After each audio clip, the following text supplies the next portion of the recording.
C'est la passe de base au basket. Elle est principalement utilisée dans le jeu de relance quand il n'y a pas d'adversaire devant nous. Les pouces sont derrière la balle et les doigts sont sur le côté. Le ballon est tenu au niveau de la poitrine. Quand je vais tendre les bras pour faire la passe, mes paumes de main seront vers l'extérieur, mes doigts vers le torse de la personne qui reçoit le ballon et les pouces vers le sol.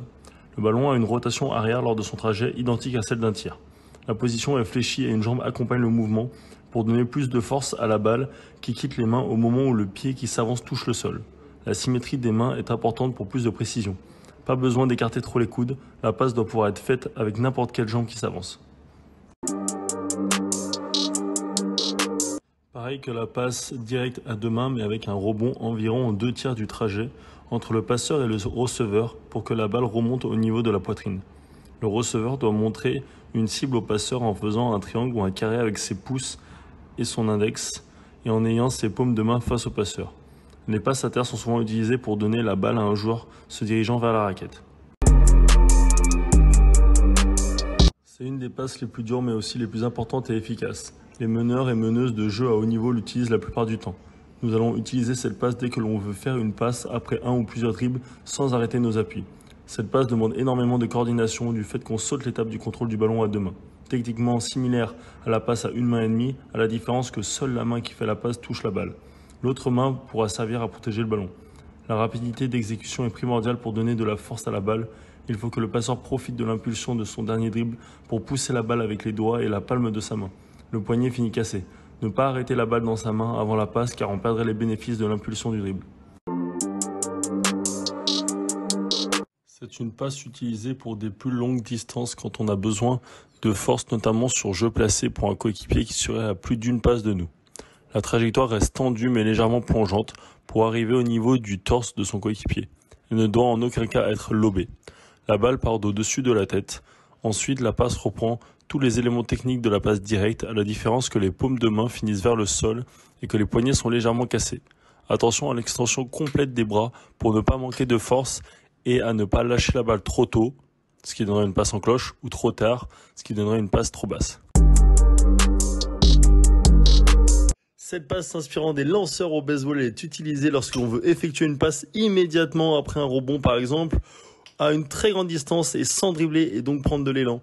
La passe se fera statique avec seulement la jambe opposée à la main qui lance, qui va s'avancer au moment de la passe. Le transfert du poids de la jambe arrière à la jambe qui avance donnera de la force pour que la passe puisse traverser le terrain.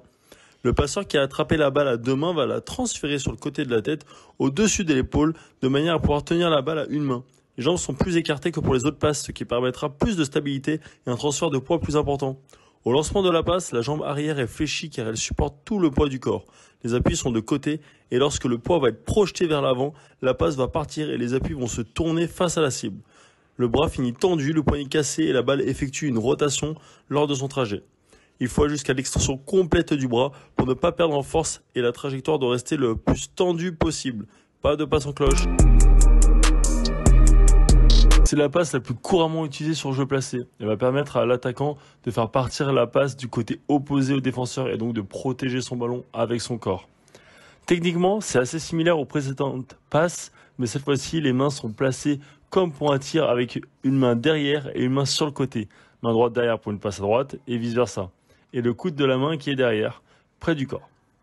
Les doigts de la main qui poussent finissent vers la cible et la paume de la main vers le sol. La balle part du niveau de l'épaule. La passe peut se faire aussi à une main pour avoir un angle de passe encore plus important. Le pied libre permettra, de par son mouvement, d'aller nous créer un angle de passe, notamment pour donner le ballon à l'intérieur ou après une fixation dans du 2 contre 1. Cette passe est principalement utilisée lors de la fin d'une fixation de 2 contre 1. Elle peut être directe ou à terre, mais elle se fait dans le dos à une main. Elle peut se faire dans le dribble ou après avoir contrôlé la balle à deux mains. La main finit vers le receveur. La passe part au niveau de la hanche et doit remonter pour arriver au niveau de la poitrine du receveur.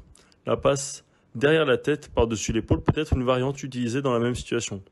Cette passe est utilisée par les joueurs et joueuses expérimentés car il ne faut pas que le ballon soit dévié par son dos ou sa hanche, ce qui demande une bonne coordination. Il faut bien que le poignet accompagne la passe vers la cible pour éviter les mauvaises trajectoires. C'est une passe qui a pour but de gêner le défenseur du receveur de la balle ou d'assurer une passe à un attaquant qui serait mis en difficulté par la pression défensive. Elle n'est donc pas autorisée chez les plus jeunes car c'est une prémisse de l'écran. Le main à main peut se faire arrêter ou après dribble. Il s'agira de mettre le ballon à l'opposé du panier pour que notre corps le protège, de profil ou de dos, et de tenir le ballon avec une main dessus et une main dessous au moment de rencontrer son coéquipier pour qu'il puisse s'en saisir. La protection de la balle est primordiale.